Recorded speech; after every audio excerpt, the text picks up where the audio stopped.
Good morning to our participants and welcome to the last session in our four-part webinar series on homeschool team, parental involvement and home-based learning. This is brought to you by the Bicol University College of Education in partnership with the Bicol University Extension Management Division.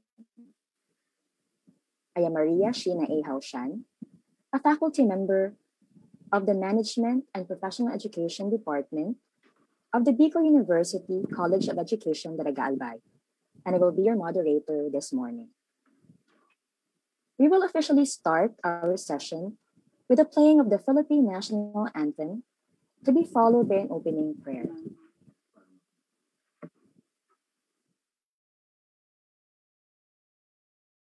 Bayang magiliw, perlas ng silangan, anak ng puso, sa dibdib mo'y buhay. Lupang hinirang, tuyat ka ng matitig, sa manlulupig, di ka pasisili. Sa dagat at bundok, sa simoy at sa langit mabaga, may nilagang tulad, awit sa paglayang minamahal. Ang kislap ng matawat mo'y tagumpay na nanininig. Ang bituin na tara niya, kailan pang mali magdidilim. Lupa ng harangan, ating pagsinta mo'y langit sa piling mo. Aming ligaya na pamay mga pirang mamatay ng dahil sa'yo.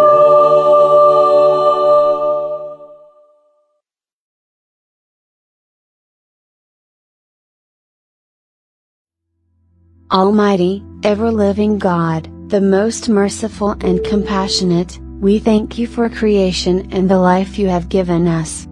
Together, we people of diverse religions, spiritual expressions and indigenous traditions, who invoke you by different names, humbly pray for your providence and protection in the midst of the COVID crisis. Strengthen and guide government leaders and private agencies, especially our administrators, faculty and staff, for the wisdom to do what is right and just. Enlighten the minds of students, that despite the educational limitations in this new normal, they may study diligently and effectively. Bless our families, remove our fears, and help us to trust in your love, so that by our example and generosity, we can inspire and help others. Grant all of us, especially the frontliners, good health and accept those who have died in your kingdom. Amen.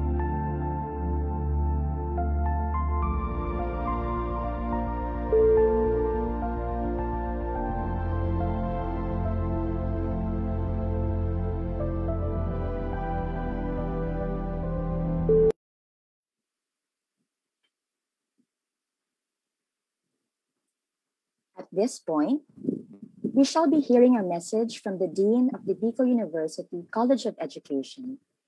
Please all welcome Dr. Lorna N. Nino.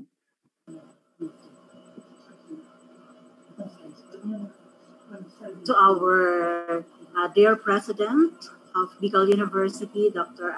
Arnulfo Mascareñas, our guest, participants in this webinar, our online viewers from different parts of the country, our friends from other universities, parents, students, good morning.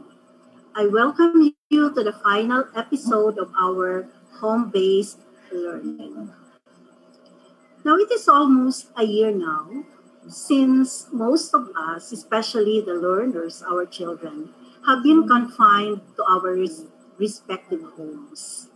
And we, the parents and the teachers, have assumed different roles in the education of our children. When asked about the experiences about teaching children at home, most parents usually tell us challenging stories. However, aside from the challenges that most parents talk about, there are also some success stories that can be derived from the experiences. Some of these worthwhile experience from these worthwhile experiences, we can also derive best practices in the teaching of our children at home. And some of this will be shared with us this morning, particularly by people who have experienced home-based learning even before the pandemic. Their expertise that they gained from training and experience will help us look at their experiences and practices and try to see whether we can also gain something that we can apply in our own context. We have invited guests and speakers, guest participants, whose experience will be worth knowing or learning from. So, to our dear participants, thank you for joining us today and for being with us for the last 4 episodes of home-based learning. I hope that as a teacher education institution, we have somehow contributed to your wealth of knowledge and insights about home-based learning, and we'll be able to apply some of the practices that we will be sharing with you in the learning of your own children, the children of your peers, and the children of your students. So to everyone, welcome you. Well, I welcome you once again and good morning. Thank you.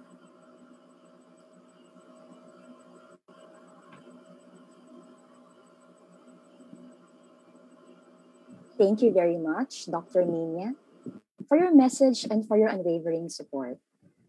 We are also happy to have with us the president of Bicol University, who will later give his message for the participants and on the occasion of this last episode.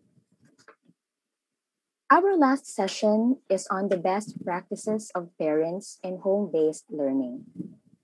On behalf of the team from the BU College of Education and BU Extension Management Division, we thank our participants for joining us through our live stream on a number of Facebook pages, including the Bicol University Extension Management Division FB page, Bicol University College of Education FB page, Daraga National High School FB page, and the Bicol University College of Education Integrated Laboratory High School FB page, among others. Also joining us today are 2 guest participants who will share their expertise and experiences relevant to our topic. Our resource speaker will formally introduce them later.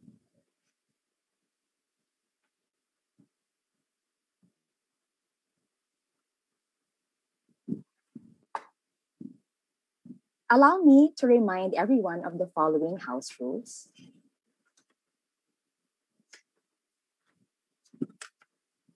First, be on time. For those in the Zoom room, switch off your audio and camera during the entire duration of the session. Second, pay attention. Listen and take down notes while the resource person is speaking. Third, speak up. Please post your comments and questions in the chat or comment box. For those in the Zoom room, use the raised hand icon if you have any question during the Q&A for recognition by the moderator. Fourth, keep your questions brief to manage the time. Similarly, listen intently to your fellow participants when they ask questions to avoid repetition of queries. Fifth, let's keep our webinar a safe and respectful space. And last, please leave us a review. Do not forget to accomplish the evaluation form at the end of the webinar. This is so we can know how to improve and what other topics you want to hear from us.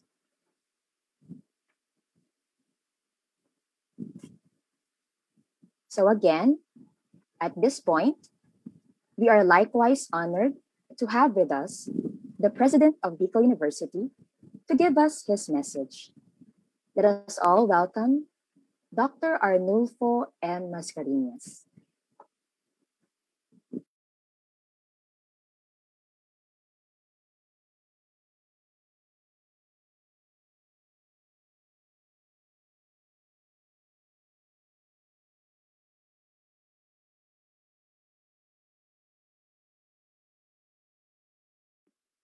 Sir Nolly, we are sorry, but you are still on mute. Okay.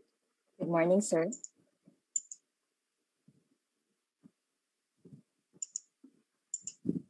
Good morning, Sheena. Good morning po. Talagang I'm on the rush, ano? Yes, sir. So I just arrived from Legazpi City's landfill facility to join the inauguration of that facility. So thank you for waiting for me. To the Dean of the College of Education, Dr. Lorna,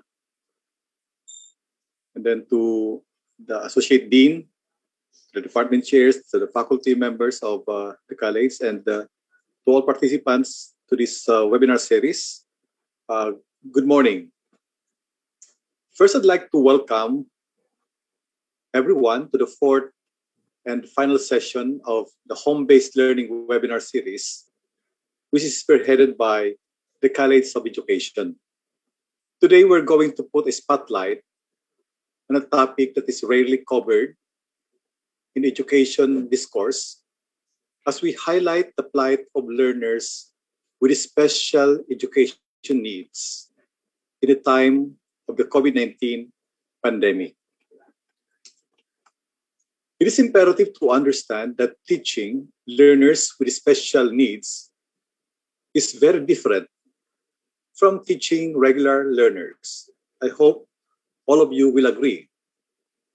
As such, it requires special attention and the expertise of special education teachers, or what we usually call as SPED teachers. SPED experts have likewise stressed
to establish collaboration between parents and SPED teachers and specialists. Friends, today we are going to learn from our experts on how to better cater to the needs of our learners with special education needs. It is my hope that you will be empowered despite the challenges that beset us as we navigate through this global crisis. At this juncture, I would like to commend the College of Education for coming up with this very insightful and timely webinar. This is one of the reasons why we remain a pillar in education in the region, especially in these very crucial and trying times. To the parents, your presence in today's webinar is an affirmation of your commitment to support the developmental needs of your children. Thank you for your unconditional love. And to our SPED teachers, thank you for your patience, passion, creativity, flexibility, and of course, expertise. Thank you for your unconditional commitment and for being an advocate for learners with special education needs. To our learners with special education needs, continue with what you are doing because your hard work will pay off soon. May you have a meaningful day ahead. And once again, good morning to everyone. Thank you very much, Dr. Mascareñas, for gracing our activity with your presence and for the inspirational and motivational message. It tells us that we are truly on the right track. At this point, I am instructed by our coordinator that we will have a picture taking with you, Sir Nolly, if that would be okay. Thank you, sir. So we'll be requesting our technical support staff to assist us in the picture taking. Sir Pop, can you please give me a signal if we are already taking the picture? Okay, so let me start with the first group on my screen. That's done. I will move to the second.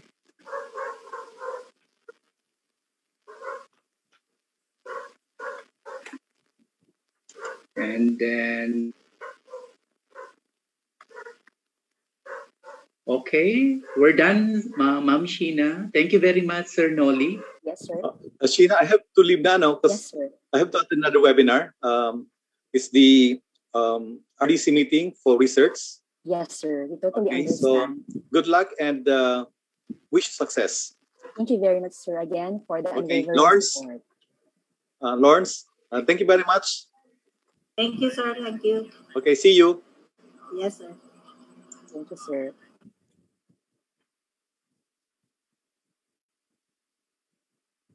So again, as is customary, we opened our pre-registration a few days before the schedule of this webinar.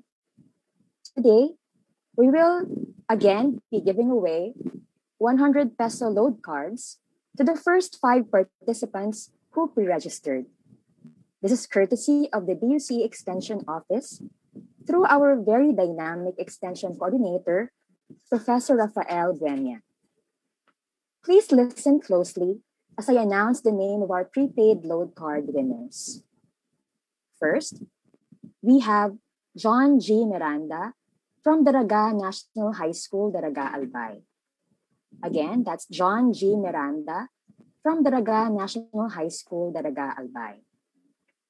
Second, Maria Isabel M. Vasquez from BU Pulangi Campus, Pulangi Albay. Maria Isabel M. Vasquez from BUPC, Pulangi Albay. Third, we have Seth L. Mascareñas from Daraga National High School, Daraga Albay. Again, Seth L. Mascareñas, Daraga National High School, Daraga Albay. Fourth, we have Ronnie D. Dawat from Community College of Maanito, Albay. Ronnie D. Dawat from Community College of Manito, Manito Albay. And last but not the least, we have Rio M. Londonio from Daraga Community College, Salvacion, Daraga Albay. Rio M. Londonio from Daraga Community College, Salvacion, Daraga Albay. Congratulations to the winners. Please keep your lines open as Sir Pop will contact you for the load cards. Thank you.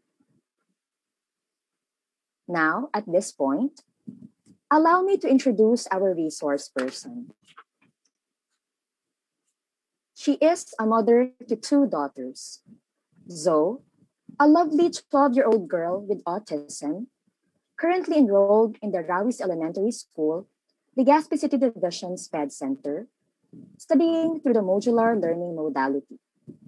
And Zane, a sweet 9-year-old grade 3 pupil, currently enrolled at the Albay Central School through the online mode. She is happily married to Joseph Faustino Altavano, a micro-entrepreneur. During her undergraduate studies, she was a DOST scholar. She graduated as cum laude with a bachelor's degree in physics from the Philippine Normal University. She finished the academic requirements for the Master in Education, major in physics degree from UP Diliman. She has also taken units in MA SPED at the Philippine Normal University. She has been teaching in Bicol University, College of Education Integrated Laboratory High School since 1993. She is likewise a K-12 science regional teacher and most importantly, an autism awareness and inclusion advocate. Dear participants and viewers, please welcome Ma'am Karina Rosine Altavano.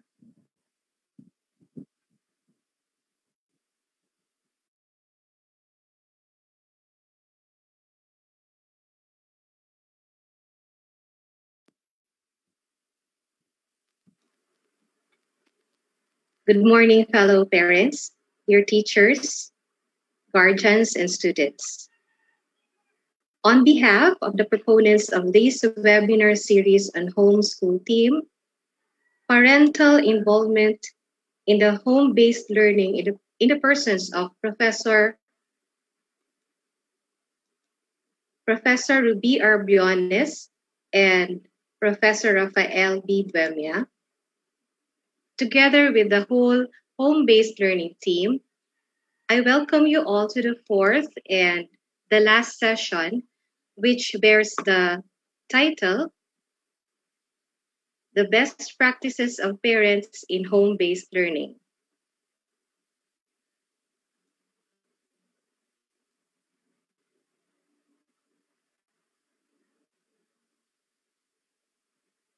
Thank you, Professor Sheena Haushan, for the kind and warm introduction. Indeed, I am most pleased to share with you the beliefs and practices we have as we venture with our children's learning in this time of pandemic.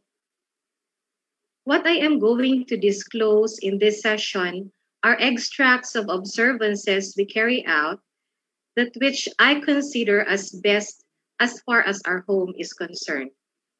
That goes without saying that what works with us may or may not exactly work for all.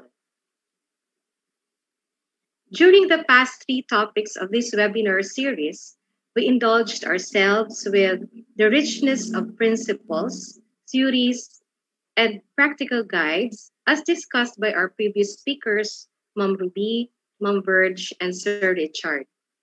We are going to capture those codes, ideas, and models in this session in the context of actual situations that would include both our struggles and triumphs in this new normal.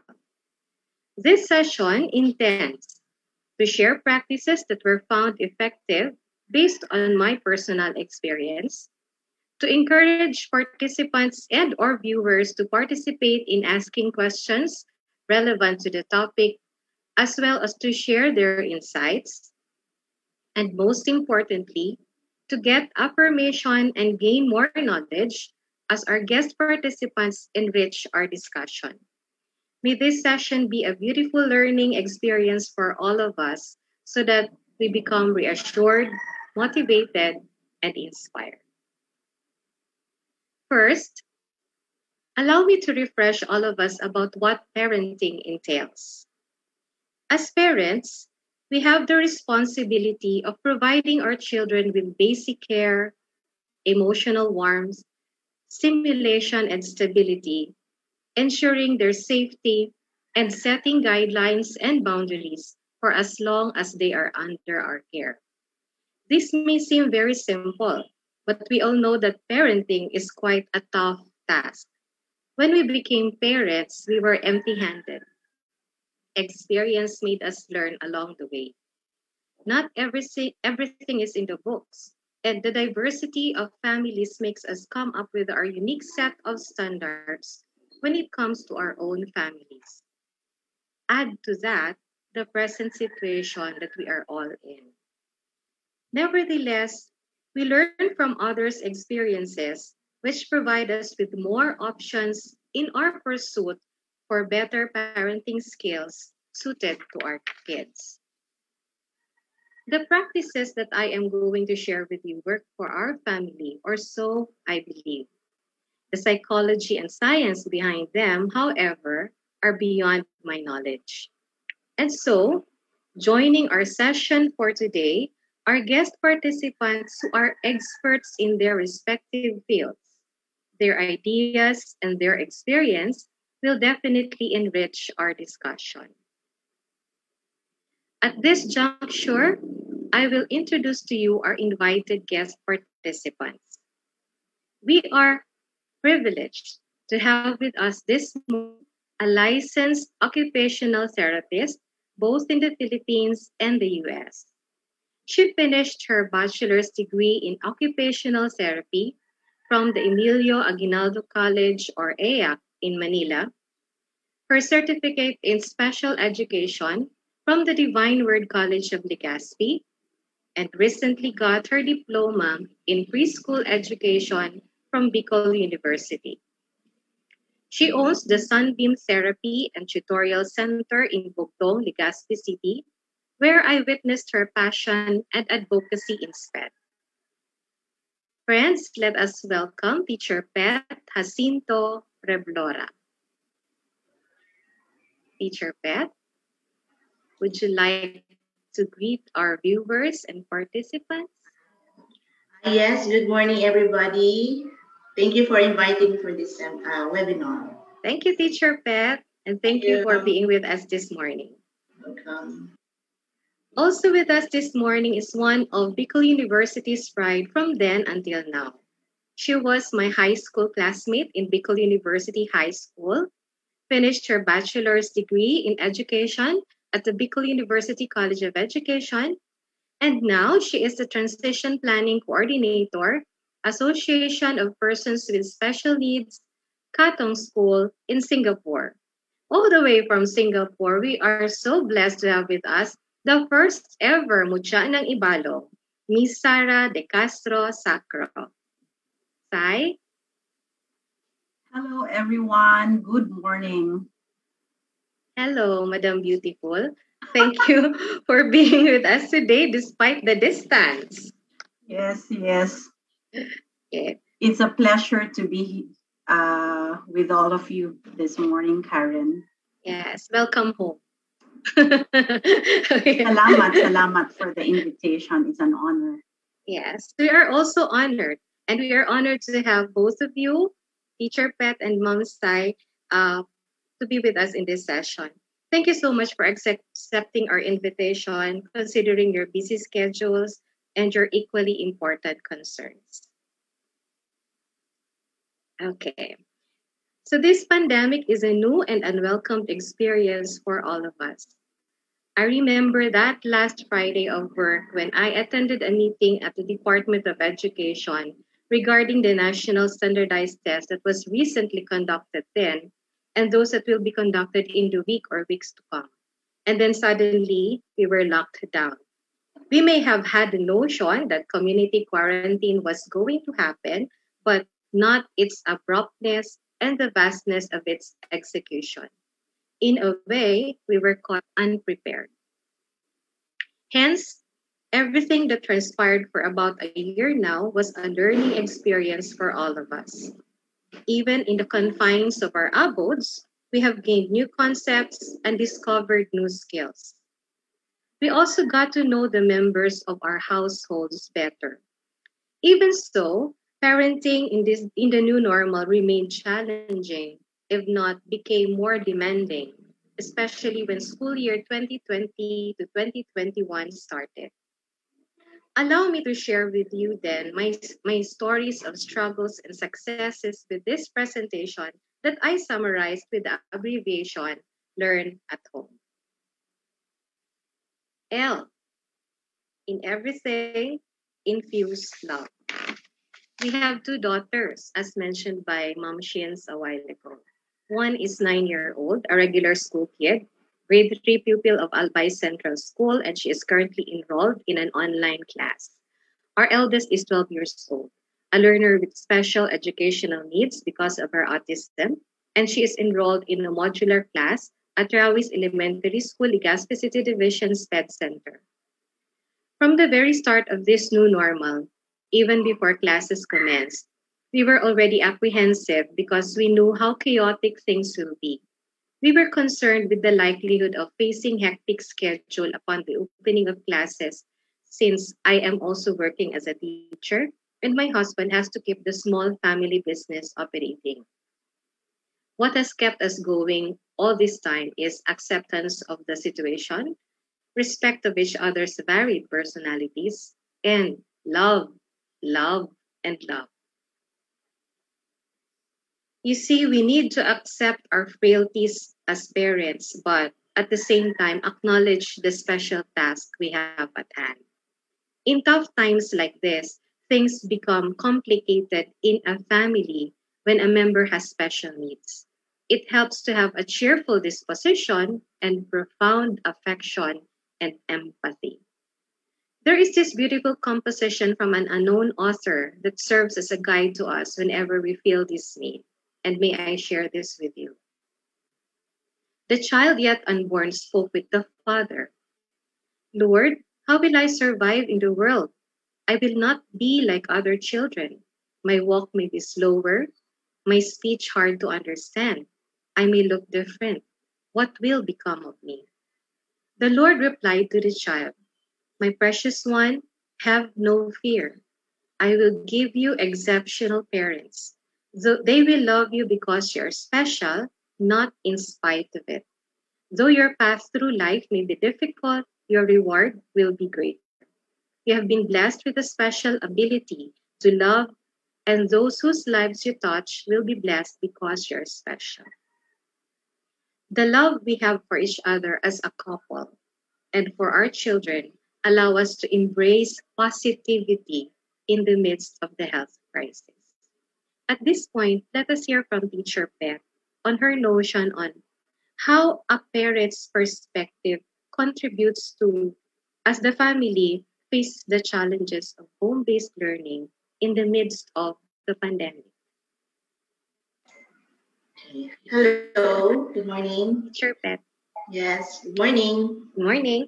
Well, with the home-based schooling, the parents are expected to take an active role, including assigning roles to the family members. So it includes modifying the environment, like creating effective learning environments. So for example, your child should have a study corner, especially made for their home-based learning.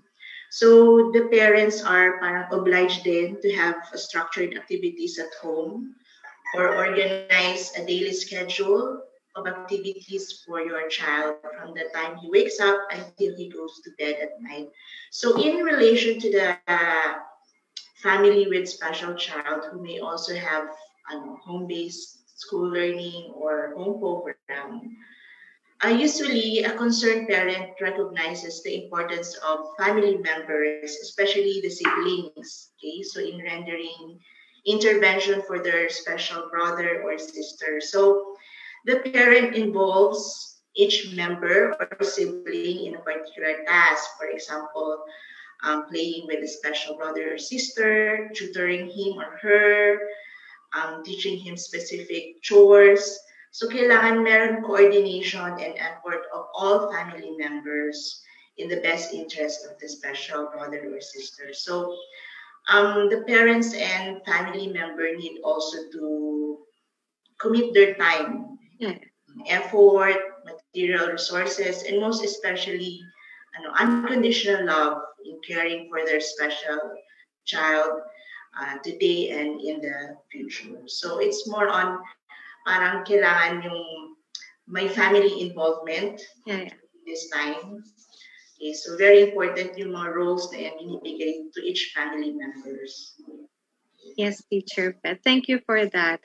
Yes, and I agree that there should be an unconditional love that should exist not only in one of the members of the family, but all of them, in order to ensure that all these things that we expect to do or are expected to do should be accomplished. Tama po ba, Teacher Pet? Yes, of course. Thank you, Teacher Pet.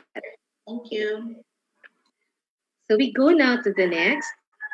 So sabi nga ni Teacher Pet kanina, we need to commit time. And so because of that, there is also a need for all members of the family to be energized, to keep on being positive. So never set aside time to energize. That would be my letter E. To help preserve our optimistic stance amidst the pandemic, we need to continuously cultivate energy among ourselves. Naturally, there comes a point in the course of this quarantine when we feel that comforts of our home don't feel comfortable anymore. Children are restless. Regular kids miss their classmates, their school, Sunday family bondings in the mall or anywhere but their homes.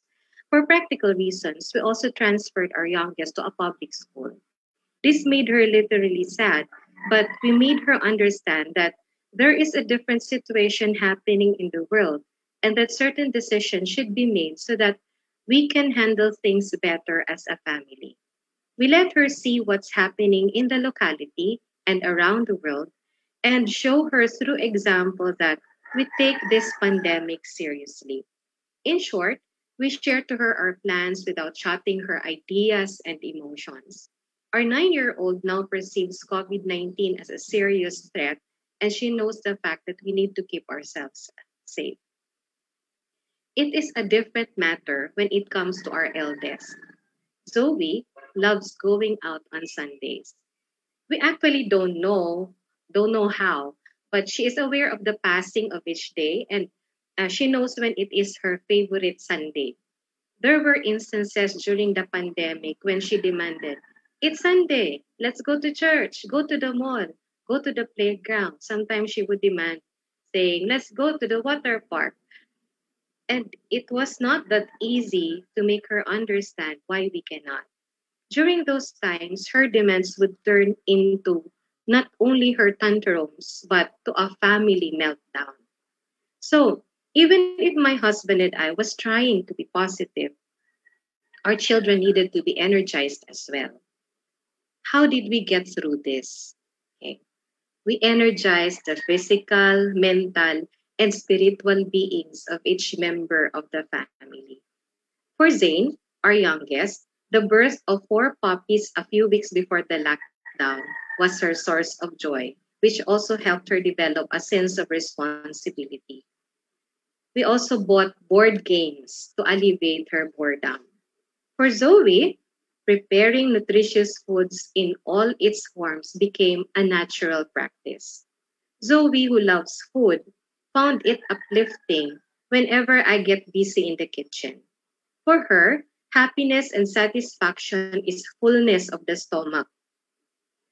We also bought art materials because we found it of great help for her.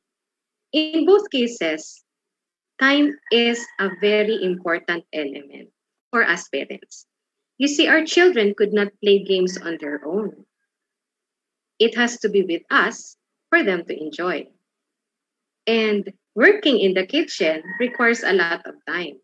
This was quite easy during the first few months, but it became a hassle when classes already started. So good parenting necessitates involvement in some of our children's activities, but doing so takes much of our time. Ma'am Sai, how should a parent address this difficulty in managing the time so that being hands-on to the undertakings of our kids will still enable us to work and perform other tasks? Okay. Hi, Karen. Hi, everyone. So, Yes, Sai. both me and my husband were actually we are working parents. Yes. Yeah, but so what we did was first of all, we did discuss with all our children. By the way, I have 5 kids Yeah. with different dynamics, different unique personalities. So the first thing that we did was to do house rules. So it's very important that house rules need to be agreed and ensure that your children have a say in the house rules that you would want to implement in your house. So another one that we did is aside from the schedule, the schedule that we did for ourselves, we made them understand that we do have responsibilities at work. So there should be times that they need to do things on their own, and during those times they need to observe and be able to respect it. Yeah. So after that, I talked to my husband because I I mean in the family as a teacher we know how much of work our occupation entails. And so I really requested from him that most of the time he should be the one helping with the kids, and he did agree with that.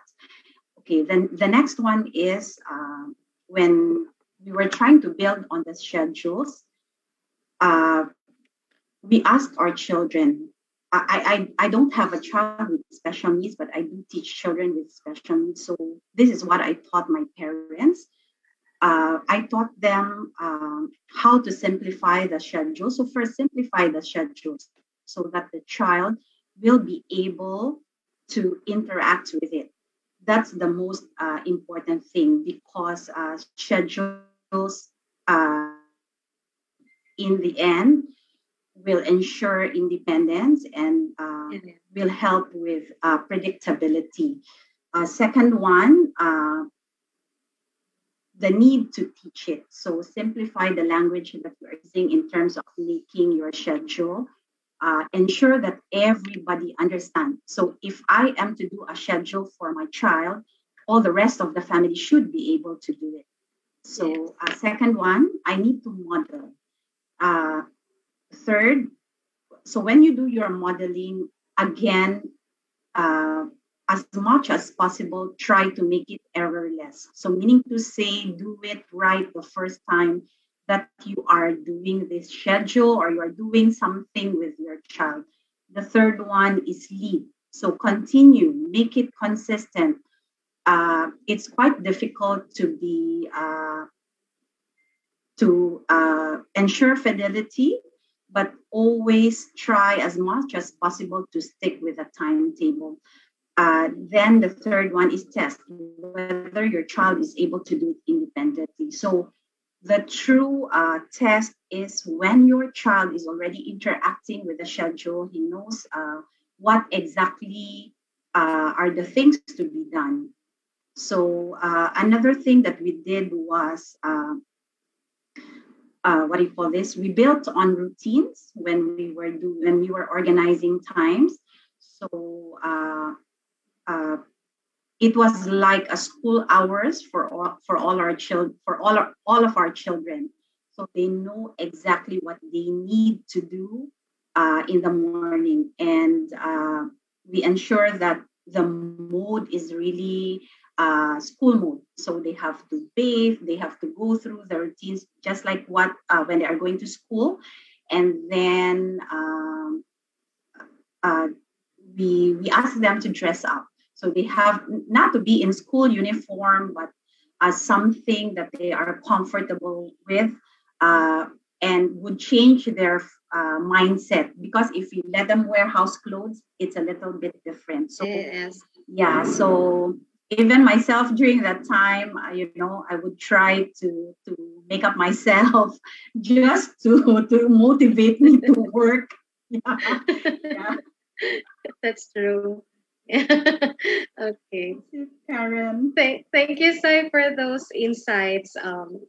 Kahit ako, may nakuha pa akong pwede kong gawin dun sa mga sinabi mo, no? Yes, it's really very important to come up with something that the family can follow through. And I agree with you that the house rules and all these schedules should be made not only by the parents, but the children in the house should also have a say in it. Thank you, Sai. I'll go back to you. Just to add on, Karen, just to add on, Yes. maybe for parents and teachers, ensure that the level of understanding in terms of reading the schedule is aligned with the child's comprehension level. So try to see where the child is at. So pag picture level pa lang, yun din yung schedule na gagawin natin. If it's words, just words, try to simplify the language. Otherwise, if you create a very difficult or a very complex schedule for your child, in the end, ikaw din yung gagawa eh. So, yeah. So, simplify. For me, it's really about simplifying things. Yes, Sai. Thank you. I agree with you. And yun nga, sabi nga ni Sai, di ba, it's very important that everything should be organized and comprehensive to all members of the family. So that brings us to the next, which is letter A, putting things in array keeps weariness away. So kahit pa paano nawawala yung pagod pag meron tayong sinusundan. Making routine or following a schedule is very important. Exhaustion seem to be a concern to many parents nowadays. To address this, we have one practice which I'm going to share with you that we find helpful during this new normal time. Okay. So we learned this actually from our SPED teachers, most especially from Teacher Pet, who happened to be the first mentor of Zoe.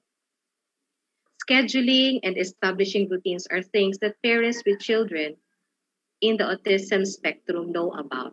Halos karamihan po ng parents na may mga anak na autism, siguro merong ganitong ginagawa sa bahay. But I think this would also be useful to all, whether or not you have special children, if only to keep your sanity. Sabi nga ni Ma'am Sai kanina, kahit sila merong ginagawang house rules, may scheduling, and we do this with the help of our children. So I posted these pictures actually on Facebook days before the opening of classes in DepEd, and it has gained quite a number of positive reactions. My two daughters are readers. So yung sinasabi ni Ma'am Sai kanina na simplify, ganito yung ginagawa namin. Para sa amin, mas madali para kay Zoe yung mababasa. So we use words. So andyan po yung class programs ng dalawang bata. And as you can see, we have the schedule for each member of the family para masunod. Okay. Pag matagal na, medyo nafa-follow na yan. Sa umpisa, yun, titingnan nila yung schedule ng bawat isa. Then afterwards, sila na mismo yung sabi, bakit hindi pa tayo gumagawa nito? Yun. So, sila na yung magdidemand. Even Zoe. So, yan po ang nandyan sa scheduling namin. Ayan. But, actually po, may mga times na hindi din naman naka-follow yan. So, may mga problemang dumarating pag ganyan. Zoe needs supervision in performing her school tasks. This means that I need to fit her module time to my schedule.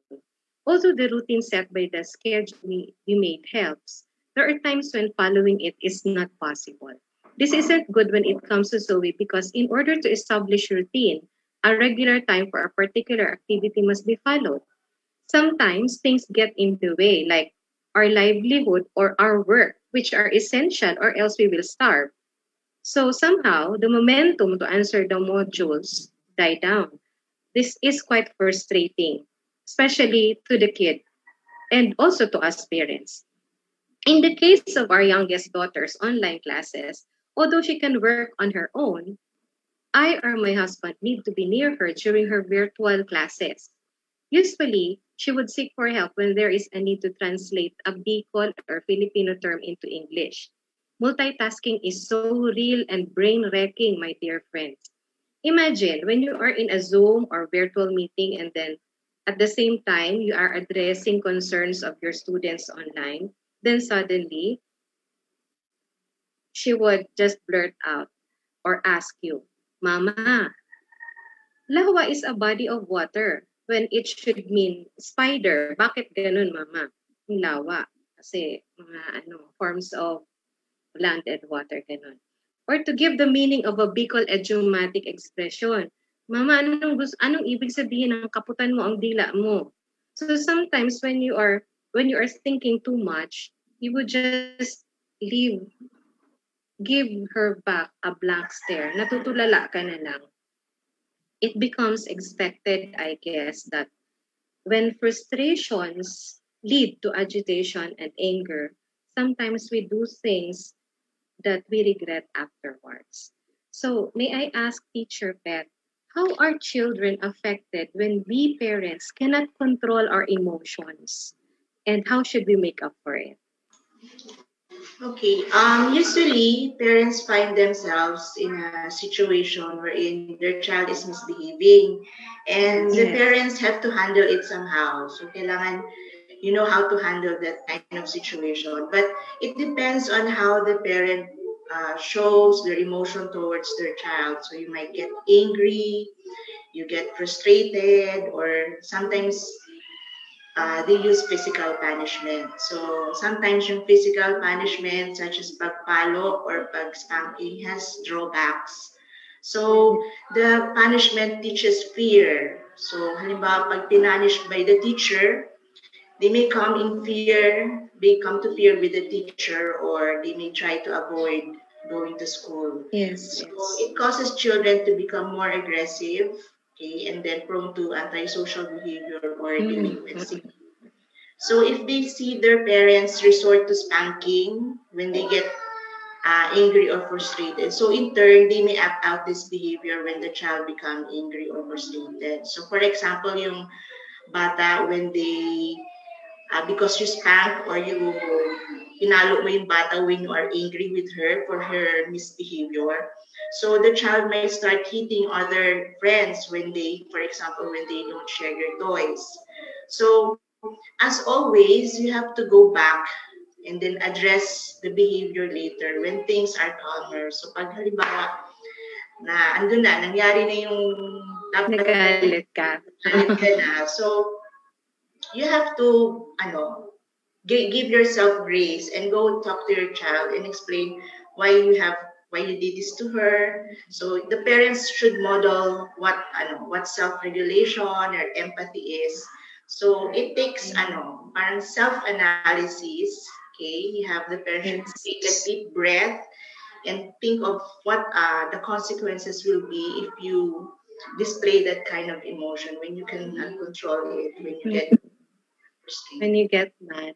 Opo. And tama po, Teacher Pet, that the kids should also know that we feel sorry for the emotions that were uncontrolled, and you have to explain also them why you did this to them, even though hindi sila nakapagsalita, but they can understand, they can feel your emotion also. Yes. So it's Thank you for that, Teacher Pet. Okay.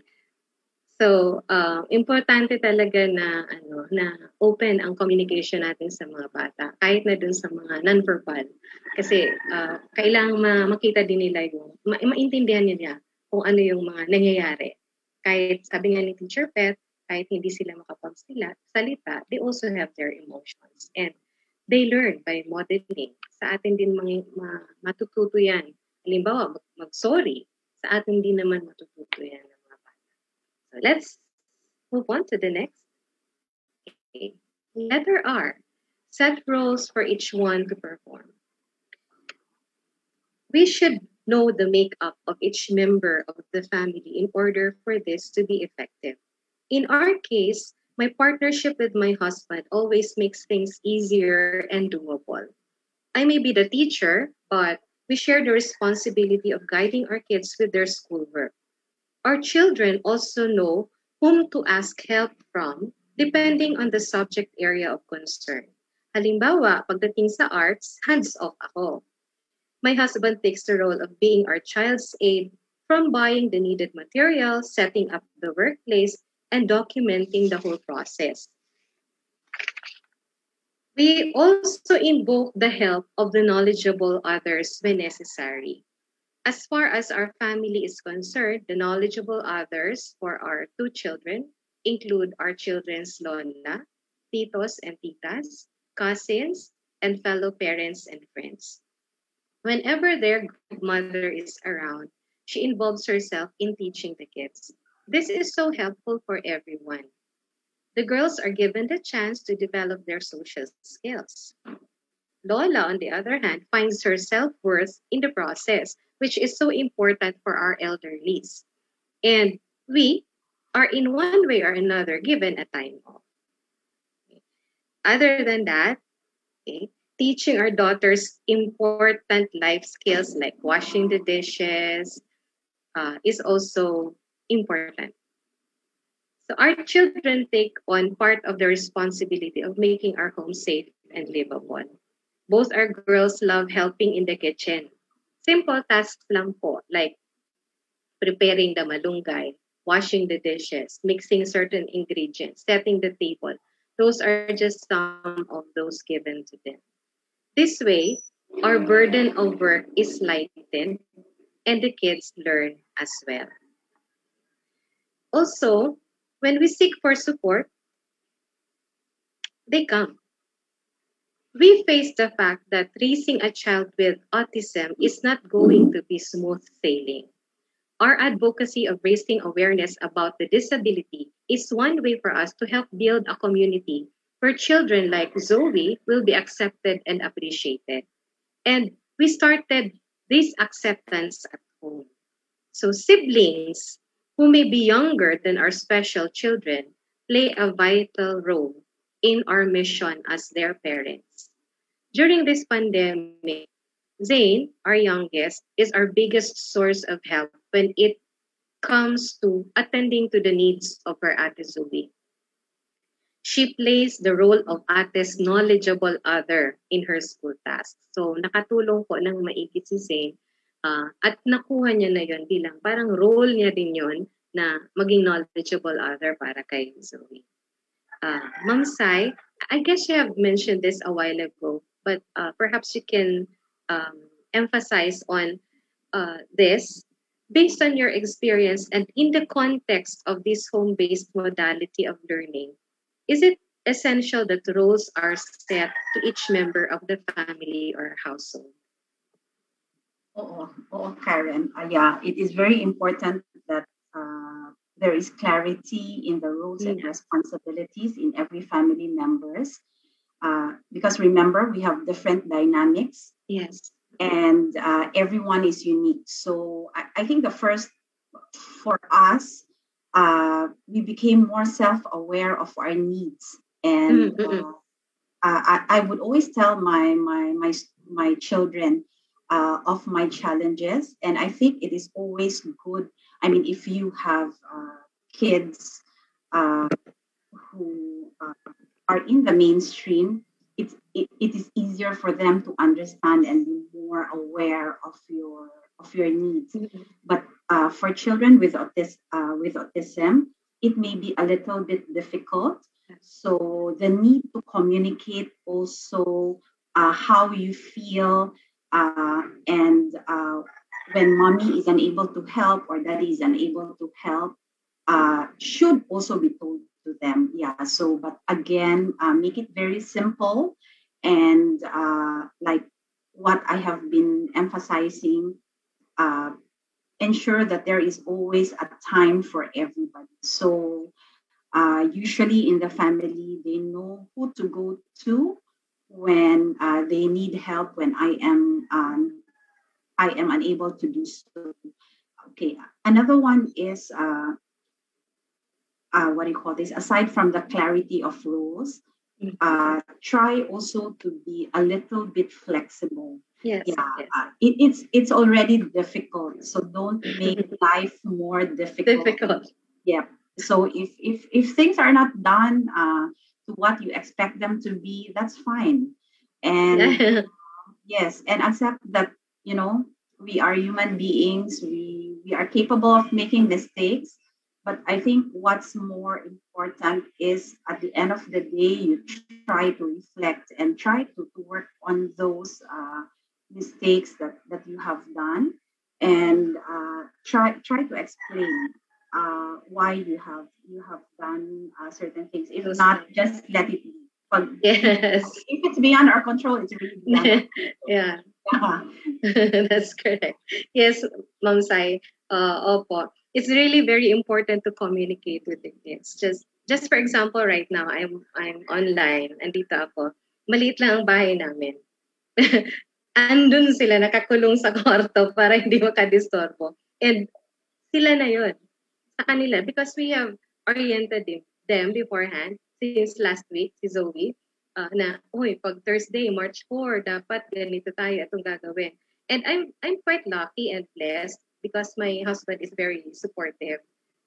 Yun din yung role na tinitake niya. Na pag ganitong importante na kailangan kong umere, dapat yung mga bata, talagang siya yung in charge doon. At the same time, yung mga bata, nasanay na rin sila na gano'n during this home-based learning that we have. And yun po, tingnan nyo, yung sunod na sasabihin ko. Sabi ni Ma'am Sai, maging flexible tayo. And it helps to acknowledge the fact that norms or standards are not constant. Things do not always work as planned. There are sometimes flops. Fiascos happen, and we are faced with messes everywhere. Parenting can be stressful, and missteps are a natural part of child rearing. This is so true not only because we have a pandemic. So we should sometimes tell ourselves that it's okay not to be okay. Helping our kids in their schoolwork during these unfortunate times is not the only thing that parents are concerned about. More than anything, our mind is occupied with the more pressing concerns on how our family can survive other than their schoolwork. Siyempre, may mga instances na uunahin mo yung makakain sa mesa bago mapasagutan ang mga modules na kailangan ng ipasa. Minsan, tayong parents o guardians na rin yung nadidepress. And before we know it, everything would seem to be a failure. When that happens to me, I stop, I take some time off. I give myself a me time. Para sa akin, effective yung I ponder, I reflect, I sing with Smule, I blog, I pray, and then I prioritize the things to be done. Teacher Pet, what advice do you give the parents when they tell you that they feel like they fail or they are depressed in managing their roles, especially during this time of health crisis? I think reaching out for help is a vital step in providing support and information needed in understanding and helping the child best. So there are trained and qualified professionals like SPED teachers and therapists who will assist the parents to plan and implement collaboration with other service givers. So these will be your partners in setting and achieving intervention goals for your child. So another one is letting the parent joining a group of parents. That's correct. Like you have special children, so interaction and exchange of ideas, feelings, very helpful, concerns with them, provide both needed emotional support and helpful inputs on the education and rearing of your child. So at the end of the day, if you have overcome and somehow manage these kind of challenges, the parents must, parang mas nagiging open and mature to talk about their child and the circumstances that have helped them define themselves as parent and a person. So the person, therefore, or the parent, inspire others that having and bringing up a special child can become a testimony na the man's capacity to accept, love, and care for another human being. So parang pag na-overcome na ng parents to, you become a testimony to others and inspire other parents na experience this kind of mga challenges, difficulties.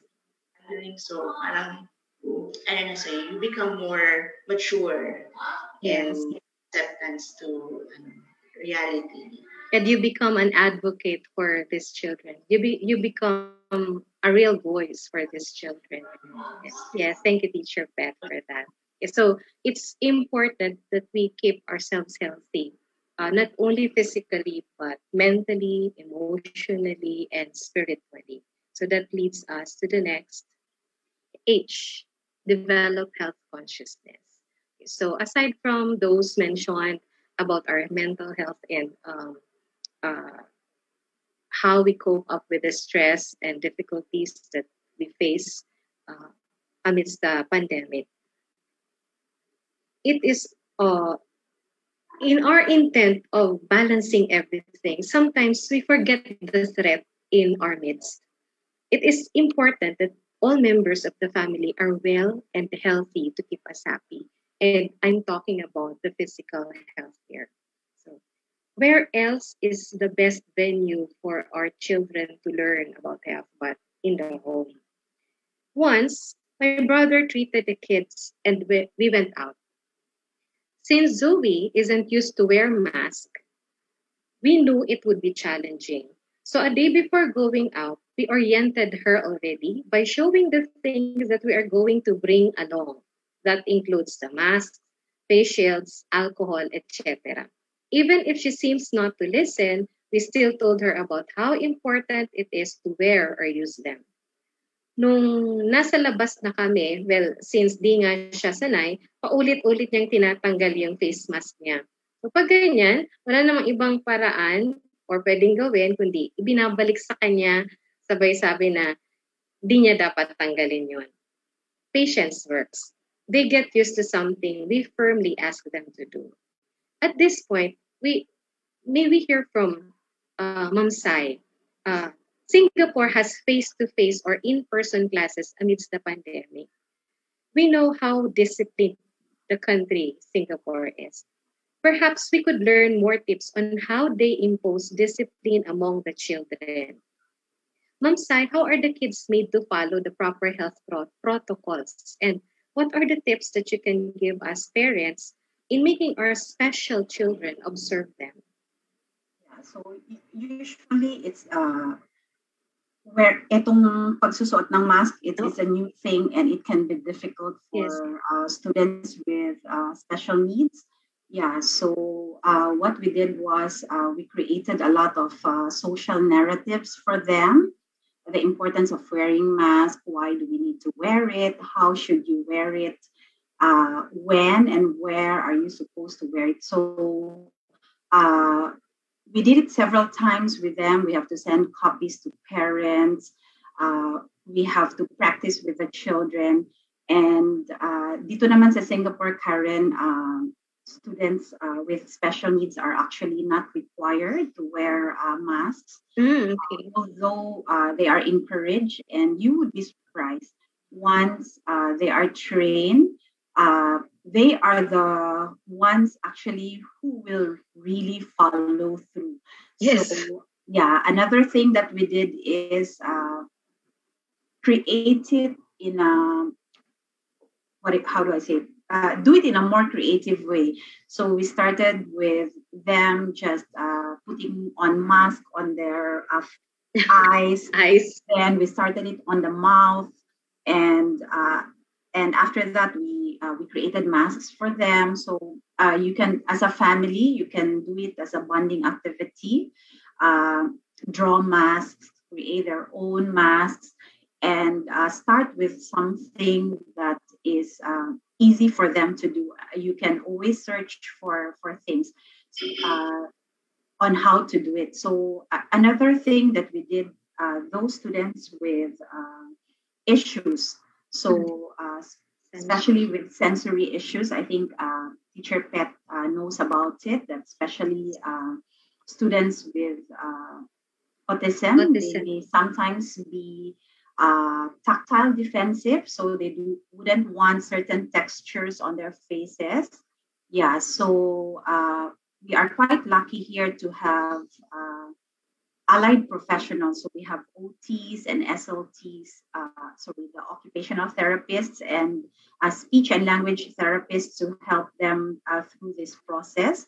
But I think what's most important is to also educate parents and help them to go about with these challenges. So weeks before the students came in, we have already sent all the resources.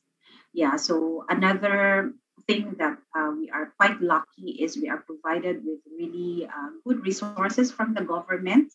Yeah. So it has helped quite a lot. Yeah. Even hand washing. So all these things needs to be practiced. So maybe for children who doesn't want to wash their hands, you can start with just playing. You start with what do you call this? For us, I started with shaving creams, with something that they enjoy, so that they know that, oh, okay, something is in my hand. I need to go to the sink to wash. And then we did a very simplified visual supports on how to go about hand washing. So yeah, so very basic again. Simple words, practice with your child, check whether they understand. So always check for understanding when you are teaching your children. And how do you do it when your child is able to show it to you? So that's the most important thing. Whatever instructions you are giving to your children and they're able to show it, it may not be 100% all the time, but certain parts of it, that they understand about all these protocols. Yeah. Listening to you makes me feel like the Philippines still has a long way to go in terms of SPED. but then comes the time when we will have the transition period from home-based to face-to-face or in-person classes. Perhaps we can still ask for your help, Ma'am Sai, in training, especially the parents, to prepare the kids. Perhaps siguro ma-invite pa rin namin kayo ni Teacher Pet for that. Para yung pag nag-transition na from home-based. Yes, so transition is very important. Otherwise, students who are unable to transit it can lead to meltdown. It can lead to stress to parents. Yeah, so as much as possible, make it a very smooth transition for your children. Don't force it. Don't force it. I think I would encourage parents to help you with your children. Do it first, to understand the challenges. So usually this is what I would tell my teachers. If you are able to do it errorlessly, that's a time that you are able to also teach this properly. Thank you for that, Sai. Dami nating natututunan dito. Okay. So, let's go on. Okay. Generally speaking, if there's one thing that has evolved in parents of special needs children, it is the thought that one achievement, no matter how simple, is enough to celebrate. Kahit yung example na sinasabi ni Ma'am Sai kanina on encouraging or teaching our children of doing things on health protocols, for example, kapag nagawa nila yun, at sa kanila na nanggaling, it's one big achievement that we should celebrate as parents. Sabi nga dito, All these other moms are talking about honor roll, dance recital, softball games, gymnastic meets, and I'm sitting here like, woo, she tried a new food, and her socks didn't bother her. You see, the simplicity of our thoughts makes us take pleasure in modest achievements like being able to eat vegetables, taking initiative in doing their tasks, being able to converse with us, and that is true to both our children. Even posing for the camera while following our prompts is already a very big achievement for us. And we celebrate these small successes by giving them positive feedbacks, expressing our admiration, and at times giving them rewards like pizza. I guess this is an example of practicing positive discipline with our children. What is your thoughts about this, Teacher Beth, on positive discipline? Okay. I think one example of the positive discipline shown by Ma'am Karina with Zoe is what we call the positive reinforcement, meaning rewarding of good behaviors. So positive reinforcement may come in different ways. It could be consumable, it could be through food, candies, cookies, chips, and then social praises. So in social praises, we have to be specific with your praises. For example, hindi lang all the time is very good job, excellent. You have to specify behavior did the child display. For example, I love how you shared the toy with your brother. Thank you so much. So there are also kinds of different, like giving them privileges. So you have the child to participate in age-appropriate tasks that the child like most, like playing with the favorite toys. So yeah, and then if we have to address the inappropriate behavior, you may use contract setting. So for example, if the child can understand mga instructions already, so you have to talk to your child and make conditions, consequences when requested task is done properly. So for example, yun nga, it's like setting rules. Nakasama yung bata in making rules inside the classroom or in the house. Okay? So another one to address the child's inappropriate behavior is the negative reinforcement, meaning you gradually remove mga child's wanted materials or activities if inappropriate behavior is elicited. So there are also mga behavior modification techniques that you can apply. So, for example, how you give instructions to your child. So, even the environment, how will you modify it so that the child will have good attention. Okay, so when giving instructions, you have to refrain from asking a child a barrage of questions and giving multiple commands. So yeah, and then I think the psychologists and parenting experts favor reinforcement over punishment. So they recommend that you catch your child doing something good and reward her for it. But immediately you reward it for the good behavior that she displayed. So catching your child behaving the way you want and praising them for this behavior. So I think mga small achievements, is a great part of rewarding the child for the behavior. So I think when we discipline a child, it's not to be punitive or puro punishment. So it help them to become the best version of themselves. So I think kumbaga, the parents should be consent in giving rewards or feedbacks to the child.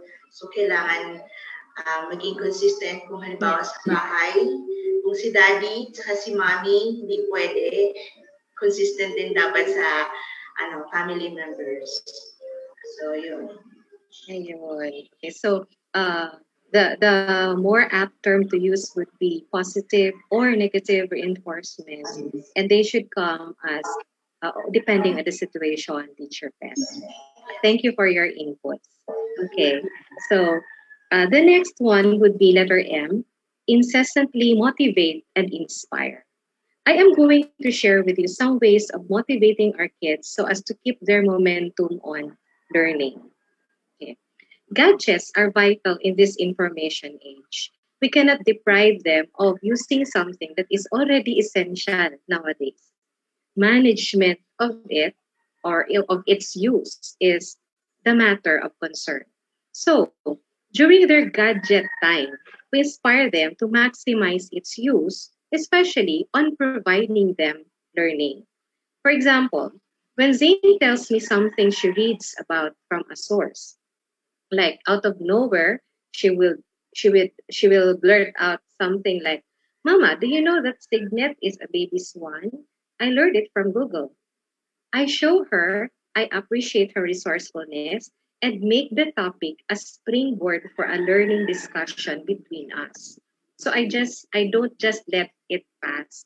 Of course, I would also tell her to open up to me about things she discovers in the internet. That way, I am able to regulate. So, encouraging and inspiring our partners and keeping our bond tight for our family is also very helpful. Okay. Simple gestures of encouragement also help. Um, when during the first or 2 days of her classes, they were my youngest was tasked to introduce herself in Bicol. Bicol is her Waterloo, so she was really very anxious about speaking, even speaking in front of the class, even online. So, ang ginawa namin talagang nagising kami ng maaga, prepare na namin yung ano niya, yung lugar kung saan siya mag-online class. And then we posted this, sinabihan namin ng good luck and all. Because in a way, this encouraged them to go on, and this makes them inspired. May we be reminded that it is us parents who help them build self-esteem and eventually make them believe that they can. Wilma Rudolph was an American sprinter who was born sickly and had a brace on her left leg. She shared this, and I quote, "My doctors told me I would never walk again. My mother told me I would. I believed my mother." Her story is only one of the amazing successes of people which can be attributed to their self-confidence developed at home. Self-confidence leads to independence. Again, this was mentioned a while ago by Ma'am Sai. Importante yung ma-build yung independence ng mga bata. Siguro po dahil teacher ako o siguro dahil gusto naming mas matuto sila, hindi namin ginagawa ang kanilang mga modules or assignments. We guide them, yes. We make them feel we are with them, but the thinking and studying must be theirs to perform. Sometimes it takes time. Hindi kami agad-agad nakakasubmit ng modules, pero happy kami kasi sila yung gumagawa on their own pace talaga. In the light of this home-based learning, sometimes parents find it easier to answer the modules themselves. Nakikita natin yan sa social media. Can you enlighten our viewers, our participants, about the importance of establishing independence among our students, most especially in performing their school tasks? Ma'am Sai? Ako ba muna? Okay. Ako kasi, Karen, hindi ko talaga masasagot lalo na pagdating sa math dito sa Singapore. So pag ako ang sumagot, talagang mali. So, ito yung advice ko sa parents. It's okay to make mistakes kasi ito yung gauge actually para sa mga guro na hindi naiintindihan ng bata yung content ng inaaral nila. So, pwede kayong magbigay ng feedback.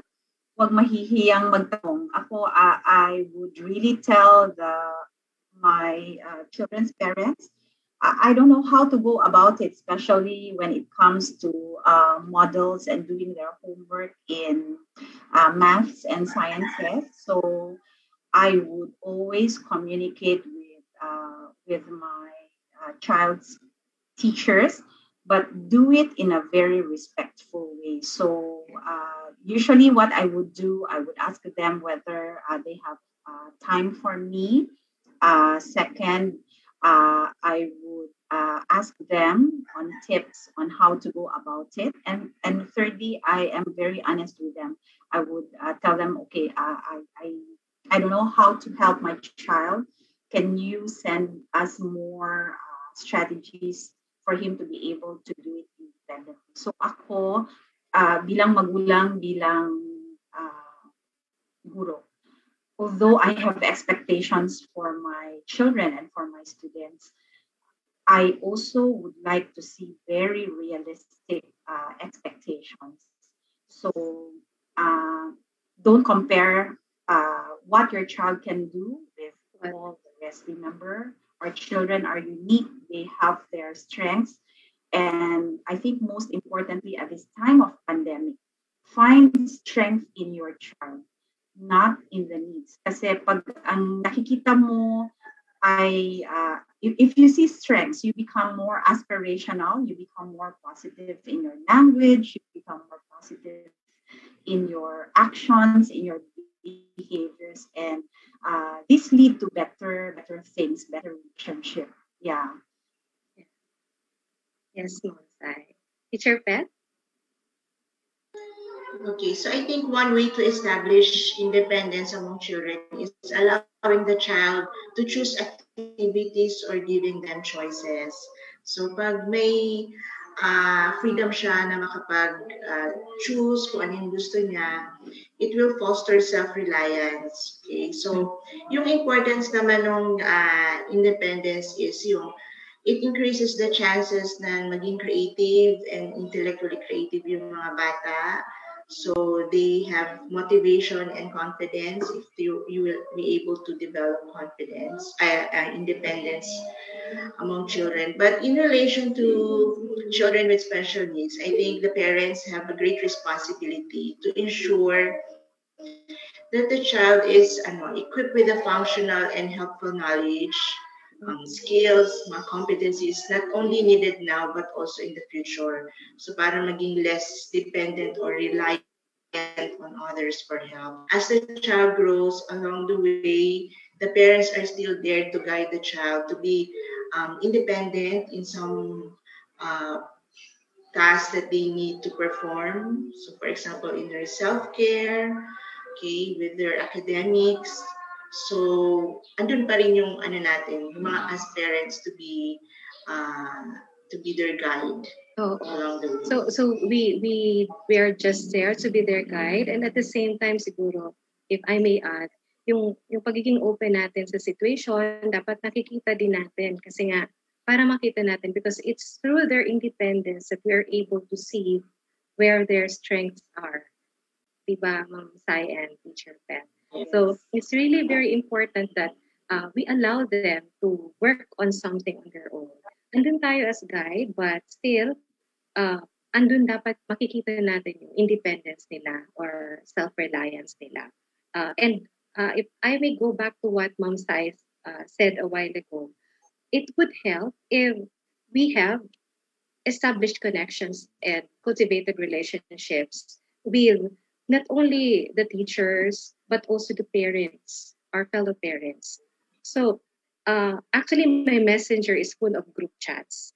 Those connected with workmates, my students, the parents of my students, my clients, friends, and also the group chats for parents in the two schools where my kids attended. And if I'm not mistaken, if I remember it right, Mom, Teacher Pet also said something about joining a group of parents or how do you call it? Yes, parents of children with special needs. In a way, it boosts our energy, and we make it a point that we don't only use the groups for our sake, like getting info and updates from. Also important for us is to share our knowledge, our insights with our parents.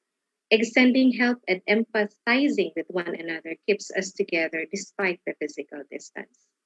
After all, More than anything in this world is our relationship with God and man, if only to make us continue to live, laugh, and love. So to conclude my sharing, allow me to read a composition written by Anne Kindlen. The biggest mistake I made as a person is the one that most of us make.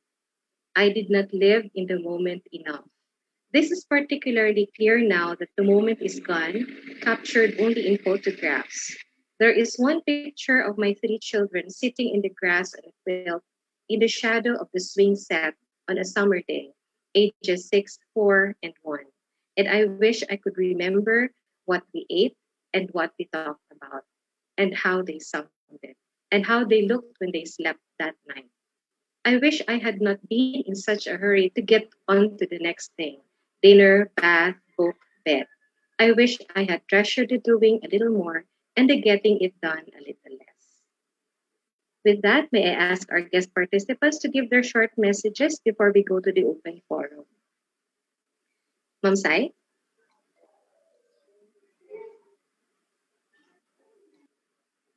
Or Teacher Pet? Sorry, Ma'am Sai. Karen, thank you. Thank you for inviting me. I am learning a lot. I know the challenges that you are facing as a parent with a special needs child. Ako siguro tatlo lang yung aking parting words. So una, build positive relationship. So the first R is really about a relationship. Kasi malaking tulong kung sa bahay maayos yung sa bahay mismo maayos yung pagsasama niyo. So it is very important to be very self-aware and also to be aware of your needs, your partner's needs, your children's needs, for you to be able to work on it. Okay, second one, so not only the needs, I think what we need right now is really look at each individual's strengths. Yeah, so instead of looking at the very negative side of it, try to work on the positives. Second one is routine. So as early as ensure that routines are built when they are still very young, as this will really help your children to be more self-reliant, to be more self-reliant, to be independent. And the third one is resilience. Build resilience with your children, with yourself, and this will help in a lot of ways. It's not easy to be resilient at this time, but I think as much as possible, try to work on it. And again, just enjoy each other's time. So Yes. Kaming pamilya, there are times that we do cook together. Yeah. So one thing na hindi namin tinanggal is meal time. So we have to be together and during meal times at least once a day, kasi I have my kids who are in the uni, so they have different timings. And then the second one is what do you call this? Yes, have your me time. And I think most of all, respect your another part of ours, dadagdag ko lang, respect your children with special needs. Know their needs, know their strengths, know what they want, encourage them to have choices like what Teacher Pet said. And because when we respect the child with special needs, we become more responsible and we think of safe ways to support them. I think the most important thing is supporting them in all the times. Yeah. Thank you, Sai. Salamat din, Karen. Teacher Pet. Okay, so I would like to impart this message for the parents with a special child or with special needs. So, parenting a child with special need requires care. So, I have also an acronym for care. C is for concern, A is for acceptance, R is responsibility, and E is education. So during these challenging times, so family involvement is very important. So as each family members have roles to fulfill in relation to home-based learning, so it's very important there's collaboration with the teachers and the school to help the child in the child's learning process. Okay, so I think home-based learning at home means that both parents and students have to make changes to continue learning. So these changes are not easy for everyone. So when it comes to changes with the parents, so the parents may have to take time off to supervise their children, or changes for children because they find it harder to study at home. And also for the teachers, they have less control over their classes and students. So, however, these changes will keep us safe and continue to learn from each other during these challenging times. So especially to the parents with special need, it is time to monitor and evaluate your child's progress. So in partnership also with the professionals and seeking professional help and consulting with other concerned people who can help and provide helpful information about your child's condition and intervention for him. Then finally, so another acronym for care when parents with special needs, you have to require C, communication, A, action, R, reality, and E, envisioning. So thank you, and I hope you learn a lot from this webinar. Thank you, Teacher Pet. Thank you, Mom Sai. Thank you, Teacher Pet. Can I just add on? Okay. Ang nakalimutan natin is appreciation for teachers. So parents, yes, teachers have been working hard at this time. Pandemic. It is not easy. They also have their own family. I always make time to be grateful to them. So simple messages like saying thank you or how are you means a lot to these teachers. Yes. And as a parent myself also, as a teacher also, I would also appreciate. So appreciation should be two ways. Appreciate your parents for helping you. Parents, appreciate your teachers for helping your students. Thank you for that, Ma'am Sai. Okay, so thank you, dear viewers and participants. I will now turn over the microphone to Ms. Sheena. Yes, again, thank you so much to our resource person, Ma'am Karen, and to our guests, Teacher Pet and Ma'am Sai, for your heartwarming, engaging, and comprehensive discussion of the topic, and for the highly valuable insights shared to all of us. To recap, for the best practices to help our parents, we just need to remember the acronym Learn at Home. L, infuse love. E, energize. A, put things in array. R, set roles. N, norms are not constant. Then we have H, develop health consciousness. O, one achievement is enough to celebrate. M, motivate and inspire. And E, establish connections and cultivate relationships. Of course, along with the R's and then the 3 R's and then the acronym CARE from our dear guests. So at this point, we come now to our Q&A session. May I again invite those who have questions to type them in the chat or comment section. So we currently have more than 300 viewers from the different FB pages tuned into in our webinar, coming from different parts of Albay, Bicol, and the Philippines. Also, for those who have joined us here in the Zoom meeting room, you may use the raised hand icon if you have any question during the Q&A, and I will recognize you. To get the ball rolling, allow me to start with a question we got from the previous session. So the question goes, what can we do when our child is antisocial? This is also related to some of the questions we got in our pre-registration about children being more focused on online games, TV, or social media. Or sometimes it causes addiction. So what can we do? So Mom Karen or our guests may want to answer the question. I guess Teacher Pet would be the best person to answer that.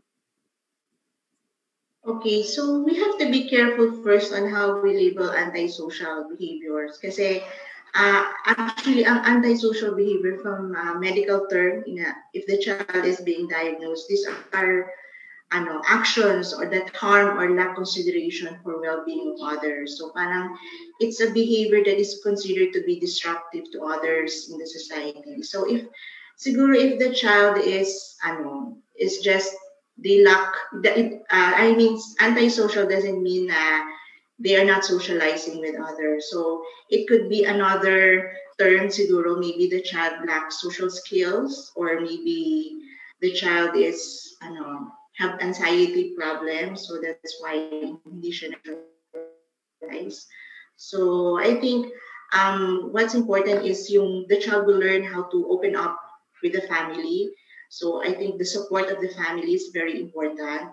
So you have to talk together on how to improve the situation. So you have to ask questions. You help your child brainstorm comfortable ways to make friends. So I think siguro more more on how you could help the child learn to communicate more, express her emotions. Okay, so yun po. Yes, thank you very much, Teacher Pet. And I do agree that we have to be very careful with labeling our children because the judgment may also hinder them communicating with us. And as mentioned by Teacher Pet, communication is really very important. And as parents and as family members, we really have to express our support. So do we have other responses to the question? In relation to what Teacher Pet stated a while ago, it is also important for us parents to know what could be the cause of the the behavior of our children. Bakit ba sila nagkukulong? Kasi we have to understand that this new normal is basically a very new experience for our kids. Marami ding nangyayari sa mga brains nila niya na baka hindi rin natin alam. So yes, I agree with Teacher Pet. There should be an open communication with the parents and the children. Importante pong ma-establish muna natin yung ano ba yung nangyayari sa mga utak nila. Makita natin yun at establish natin kung ano ang dapat nating gawing action doon. Yung care by Teacher Pet. Yes, ma'am. Thank you. So we really need to find time to also check on our students, our children. That's really very important. So we have another question here. This is actually taken from our pre-registration. And this is also, I think, another pressing issue. So what should parents do to detect early symptoms of depression among teenagers and prevent them from committing suicide? So again, this may be one of the concerns of our parents. So how will we know if we really need to act, if there's a serious matter at hand?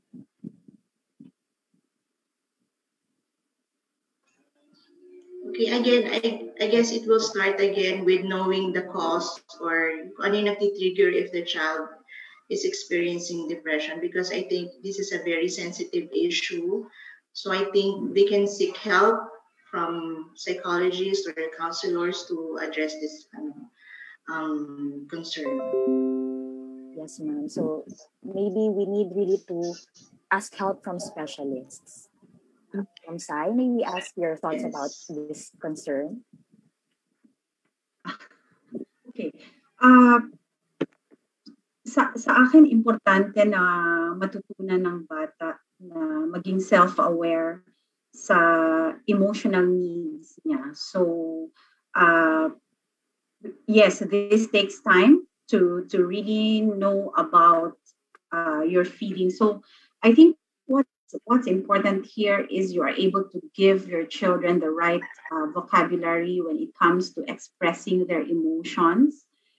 Second one, ibinabalik ko ulit yung awareness. So paano natin magagawa yon? You need to communicate with your children. You need to be more observant. You need to take time to be with them. So siguro ang isang nabago with devices, naging hook tayo kahit magulang.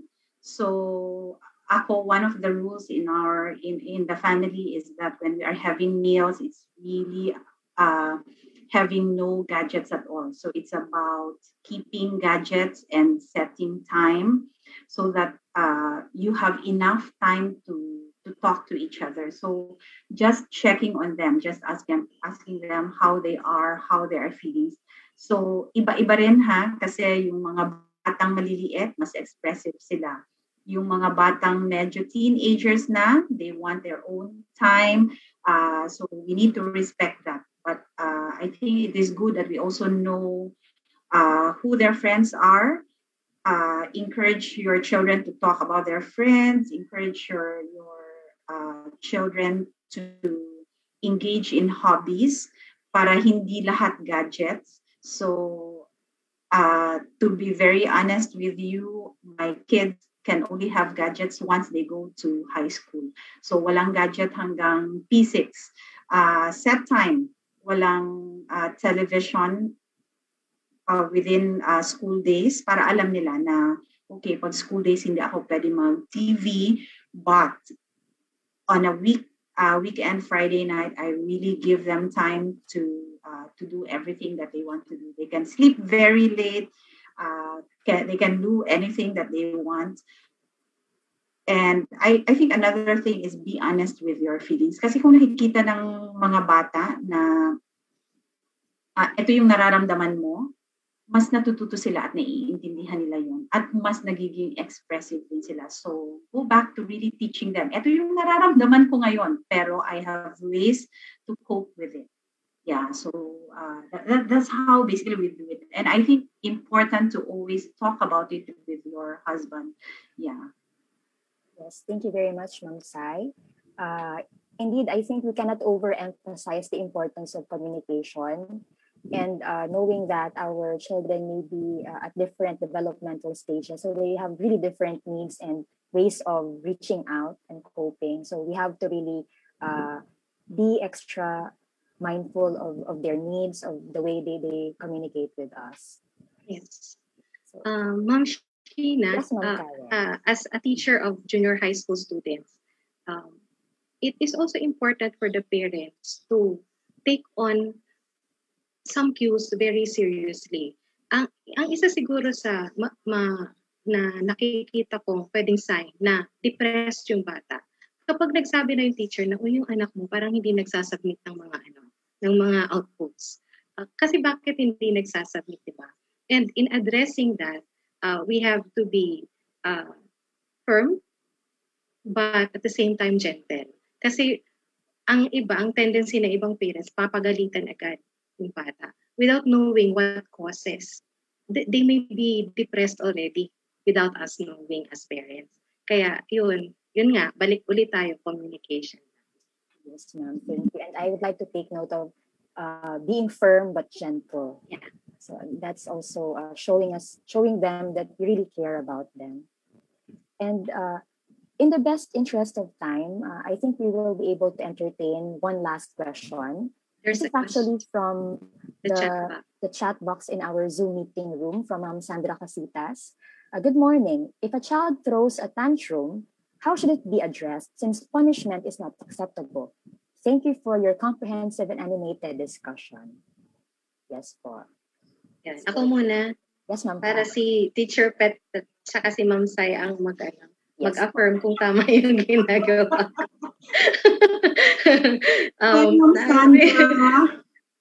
Hi, Ma'am daw, Ma'am Sans. Yes. yung former student. So, anyway, For the question of Mom Sans on tantrums, kami po natutunan yan. Kasi nga, galing din ako kay Teacher Pet eh. Kaya yung mga tinuro nila, yun ang ina-apply ko. So,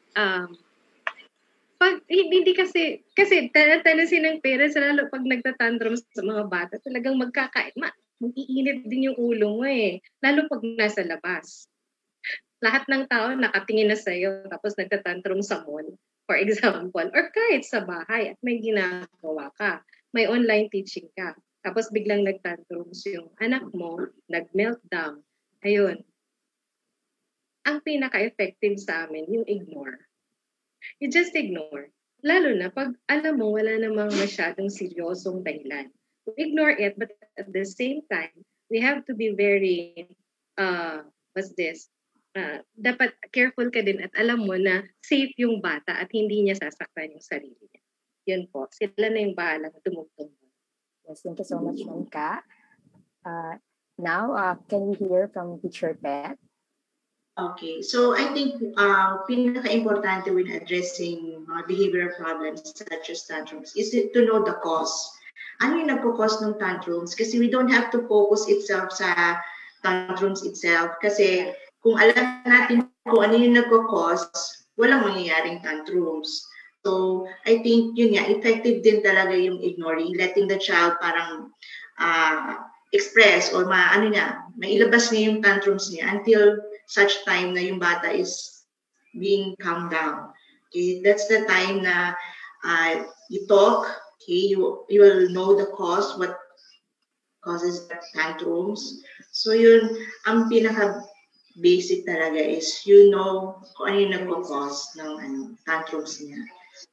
That's what we call the antecedent. Kung ano yung what triggers the meltdown or the tantrums of the child. So I think if you know that one, so kailangan yung parents maging proactive. Paano ba natin to, kung alam nyo na yung bata, so ano yung mga dapat natin gawin. So if halimbawa yung cause is medyo gutom, okay, or if halimbawa hindi nabigay yung gusto, so ano yung mga behavior modification techniques ang pwede mong i-apply para at least ma-address yung pag-lessen ng tantrums or yung mag-occur yung mga tantrums. Yes. Thank you so much, Teacher Pet. Ma'am Sai? Okay. Siguro kailangan muna natin i-define a little bit of differentiation between tantrum and meltdown. Kasi usually tantrum, alam ng bata kung ano yung nangyayari. So in a tantrum, the child is actually seeking for attention. At saka bata ang in charge ng kanyang behavior, ng kanyang actions, at alam niya. So, but when we talk about meltdown, hindi alam ng bata. He doesn't know safety. He's not looking for reactions. He's not looking for attention. And it's just an overload. So pwedeng overload ng sensory needs, overload ng stimuli. So kailangan matutunan natin ma-identify yung kaibahan ng tantrum at saka meltdown. So second one is profile your child. Profiling doesn't mean labeling, but it is about knowing more about what your child needs, what your child wants to do, what are their preferences. So for example, sa isang batang may autism, ayaw niya na masyadong maliwanag pagka nag-aaral kasi light also can cause some sensory overload. So understand the environment, structure it in such a way na mababawasan yung sabi nga ni Teacher Pet kanina, try to make accommodations, try to make modifications. So second one, as much as possible, we are trying it here, try to create an escalation chart para alam mo at certain stages kung ano yung nangyayari sa bata. So, but it takes time. So be observant on the triggers, be observant on the physical cues, on the facial cues that your child is showing. So like, for example, meron ako mga students, the mere twitching of their eyes, sometimes it shows distress. So kailangan kilalanin natin yung bata at alamin at at certain stages. So siguro ang pinaka-importante, lahat ng skills na gusto mong matutunan, teach it at the ready-to-learn stage. So don't ever teach it at the escalation or at the peak stage kasi walang mangyayari. So ensure that you know what to do exactly at these different stages. But what is most important is after each meltdown, bring back the dignity of the child. So punishment will not help. Understand what the causes are, reflect on your actions, and remember, children with autism, they have difficulty with communication, they have difficulty with interaction, and most of the time, actually, they are very intentional with their actions. Tayo ang hindi minsan nakakaintindi. So we need to know how kids are. Yeah, not easy. I've been here for almost 20 years. It's with new children, with new students intake, I really take time to know them. Yeah. Right. Thank you very much again to our resource person and our guests for your sharing both from expertise and experience. And I think that's it for our Q&A. We thank all of our participants, our viewers for your active engagement. We come now to the awarding of certificates to our resource person, guests, and participants. For this part, may I please call on Professor Rafael B. Buemia, the BUC Extension Coordinator. Thank you, Ma'am Sheena. We will be awarding e-certificates, but we will try our very best to provide you with hard copies also. So the e-certificate was signed by our Dean. Though this is co-sponsored with the BUEMD, they said that since we were the ones who organized it, then we can just have it signed by our Dean. So first, let me award the certificate of commendation to our resource person, Professor Karina R. Altabano, for sharing her professional and technical expertise as resource person for Session 4, Best Practices of Parents in Home-Based Learning of the 4-part webinar series on home-based learning held on March 4, 2021 from 9 a.m. to 11 a.m. via Zoom, signed by our Dean, Lorna N. So thank you very much, Ma'am Karen, for accepting our invitation Thank as you, a resource sir. person. Thank you. The same certificate of commendation will be awarded to the 2 guests who accepted our invitation, Ma'am Sarah D. Sacro, the Transition Planning Coordinator of APS and Katong School in Singapore. Sai, thank you very much for your wonderful shedding of light to issues related to special needs and learners with special educational needs. Salamat din, Pops. Pwede palit body sa kapinangat instead of certificate. Meron po. Don't worry. Matagal na po yun. It's a pleasure. It's a pleasure. Yeah. Thank you very much. Also. Okay. And then I have to apologize because there is some minor error for the certificate that we'll be awarding Teacher Pet. Nagkamali po ako sa name ng inyong school. Rehabilitation Center ang nailagay ko instead of the other term. Therapy. We'll change this. Late ko na po natanggap yung correction kagabi. So sabi ko hindi ko na maihabol kay Ma'am Lorna yung e-certificate. But we will be changing this. So the certificate of commendation is also awarded to Ma'am Teresa Petra J. Reblora of Sunbeam Tutorial And nakalimutan ko nga ulit. Therapy and Tutorial Center. Opo, thank you, Ma'am Beth, for accepting our overload kasi yung information nang ginagawa ko po. Okay? And then last but not the least, I think, for those who are involved really, we have our moderator, Ma'am Maria Sheena A. Haushan. Ma'am Sheen, thank you very much for accepting also our invitation to moderate the session. Okay? Then, to our very, very wonderful technical staff who has been with us since we started back in December. So 1 year na po siyang kasama namin in a way. So Sir Jerry Mel R. Bulawan, Mel, this is also yours. I will deliver the hard copy sa office niyo na lang, Mel. Ano po? Okay? You need not print this out. Kami na lang ang dadala ng hard copy dun mismo sa opisina. Thank you very much, Mel. I can say that we have really improved our session from session 1 up to the last because of you. Thank you, Mel. Okay? Then eventually, sorry ha, currently, blanco po yung pangalan nyo, pero lahat po yan malalagyan ng pangalan nyo based on the name that you have indicated in the post-session evaluation.